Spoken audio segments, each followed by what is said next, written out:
प्रधानमंत्री एक जो विजनलेस प्राइम मिनिस्टर के रूप में देखे जाने लगे कि जिस विजन के साथ वो आए थे उस चीज़ को कामयाब करने में यहाँ पर नाकाम रहे। तमाम जो दूसरे मुद्दे थे उनको डाइवर्ट कर दिया गया और अन्य मुद्दों के ऊपर यहाँ ये भी है कि नीतीश कुमार अब इस पोजीशन में है कि उनके करने से ही कुछ होगा, तो वो कहीं ना कहीं प्रधानमंत्री को जो है पीएम बनते हुए नहीं।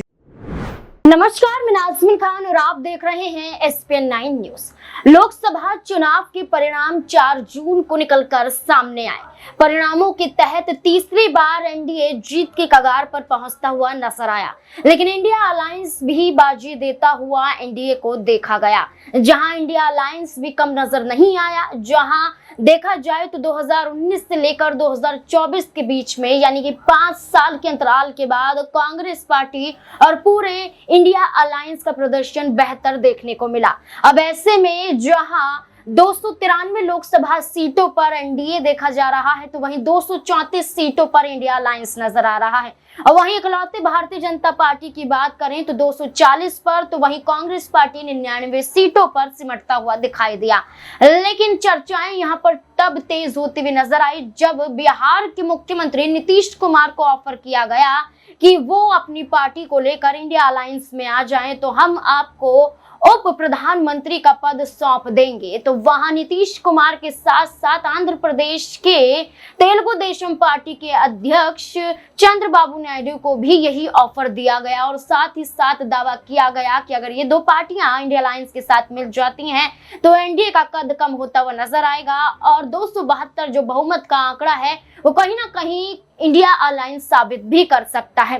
लेकिन जहां कवायद तेज होती हुई नजर आई, इंडिया अलायंस की बैठक, जहां एनडीए की बैठक, जहां नीतीश कुमार तेजस्वी यादव एक साथ एक ही फ्लाइट में नजर आए, तो वहीं दूसरी तरफ बैठकों का दौर अभी भी जारी। कैबिनेट विस्तार को लेकर मंत्रालयों की बड़ी बड़ी मांग, गृह विभाग से लेकर रेल मंत्रालय तक मांगना, शिक्षा विभाग तक मांगना, नीतीश कुमार का 3 मंत्रालयों की मांग करना। यहाँ पर टीडीपी की बात करें, उनकी मांग 10 मंत्रालय को लेकर, लोक जनशक्ति पार्टी की बात करें तो यहाँ पर 1 मंत्रालय और हिंदुस्तानी अवाम मोर्चा की बात करें तो 1 मंत्रालय की मांग यहाँ पर की गई। लेकिन अभी तक कैबिनेट विस्तार होता हुआ नजर नहीं आया है और कैबिनेट विस्तार से पहले ये कहा जा रहा है कि कई ऐसे सांसद मौजूद हैं जो एनडीए के बड़े बड़े नेताओं के फोन को बंद करते हुए नजर आ रहे हैं। यानी कि यहाँ पर कांग्रेस पार्टी की तरफ से बड़ा दावा किया जा रहा है कि एनडीए के कई ऐसे सांसद मौजूद नजर आएंगे जो इंडिया अलायंस की तरफ खुद ब खुद अपने कदम बढ़ाते हुए दिखाई देंगे और वो एनडीए से दूरी बनाएंगे और उनका फोन तक नहीं उठाएंगे। दरअसल ये दावा किसके द्वारा किया जा रहा है?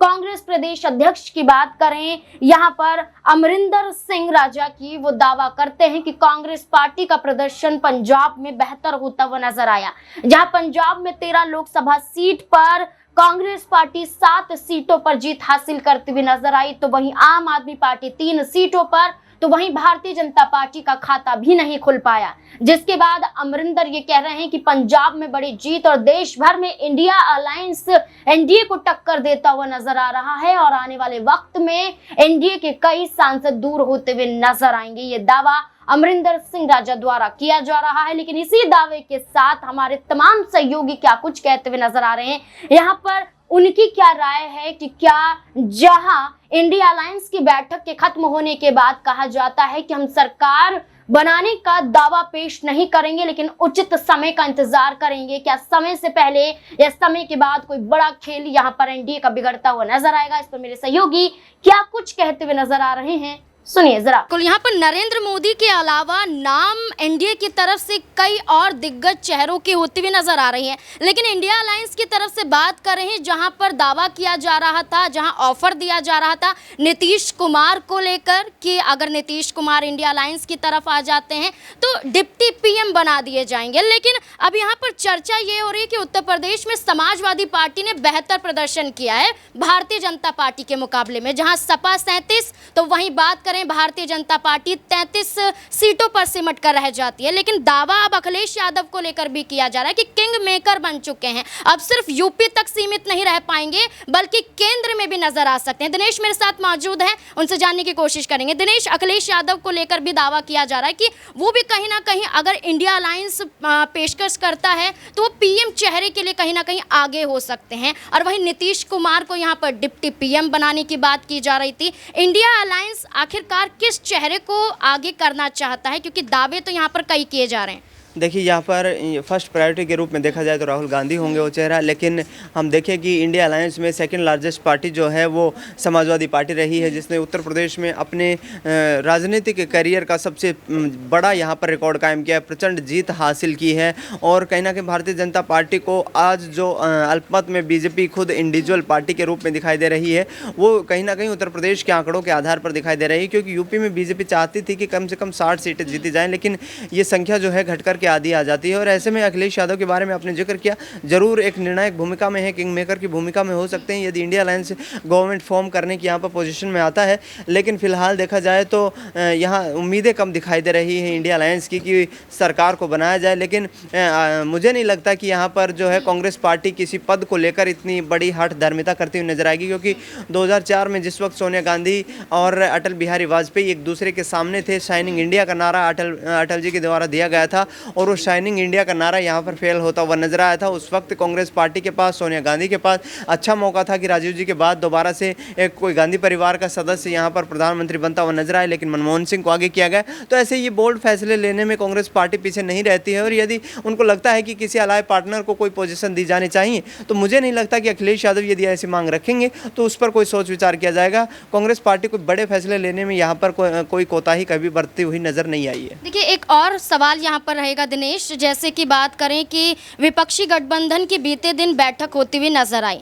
इस बैठक में खड़गे ने एक बड़ा दावा किया कि सरकार बनाने का दावा हम पेश नहीं करेंगे, लेकिन उचित समय का इंतजार जरूर करेंगे। अब विधानसभा चुनाव भी आ रहे हैं, क्या लगता है कि अभी सरकार यहाँ पर भारतीय जनता पार्टी की बनने देंगे और प्रधानमंत्री के तौर पर नरेंद्र मोदी को यहाँ पर बनने देंगे, शपथ लेने देंगे, लेकिन कुछ वक्त बाद वो फिर से यहाँ पर दावा करते हुए नजर आएंगे और बहुमत दिखाने की कोशिश करेंगे? देखिए नाजमीन, तमाम घटनाक्रम घटित हो रहा है, और इस पूरे मामले को देखा जाए तो प्रधानमंत्री नरेंद्र मोदी की कार्यशैली जो रही है, जिस तरीके का रवैया उन्होंने 2014 में अपनाया था, उसी रवैये को आगे बढ़ाते हुए उन्होंने 2019 में कंटिन्यू किया। लेकिन 10 सालों का रिपोर्ट कार्ड जब पेश करने की बात आई तो यहाँ पर बीजेपी कहीं ना कहीं पिछड़ती हुई नजर आई, और प्रधानमंत्री एक जो विजनलेस प्राइम मिनिस्टर के रूप में देखे जाने लगे कि जिस विजन के साथ वो आए थे उस चीज़ को कामयाब करने में यहाँ पर नाकाम रहे। तमाम जो दूसरे मुद्दे थे उनको डाइवर्ट कर दिया गया और अन्य मुद्दों के ऊपर यहाँ पर राजनीति शुरू हो गई। अब देखा जाए तो कल इंडिया अलायंस की बैठक हुई और शरद पवार उसमें मौजूद थे, अखिलेश यादव मौजूद थे, तेजस्वी यादव जैसे तमाम दिग्गज नेता, वाम दलों के भी तमाम नेता मौजूद थे। उद्धव ठाकरे की भूमिका काफ़ी बड़ी थी।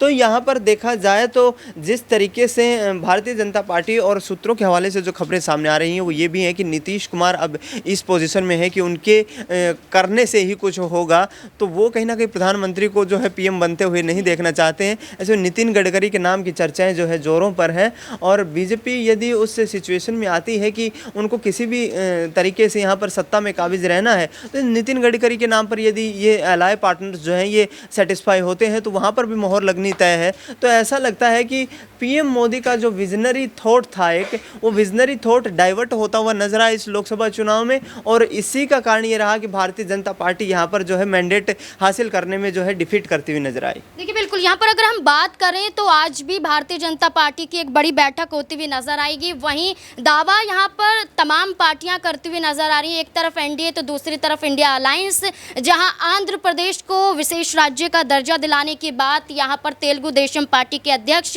चंद्रबाबू नायडू करते हुए नजर आ रहे हैं। तो वहीं दूसरी तरफ जनता दल यूनाइटेड के अध्यक्ष नीतीश कुमार खुद बिहार को विशेष राज्य का दर्जा दिलवाना चाहते हैं। लेकिन मांगे यहाँ पर कई हैं, लेकिन मांगों के साथ क्या कुछ फेरबदल होता हुआ नजर आएगा या फिर भारतीय जनता पार्टी कामयाब हो जाएगी? दावा तो किया जा रहा है कि एनडीए यहाँ पर सरकार बना चुका है और 8 जून को प्रधानमंत्री के तौर पर नरेंद्र मोदी शपथ लेते हुए नजर आएंगे।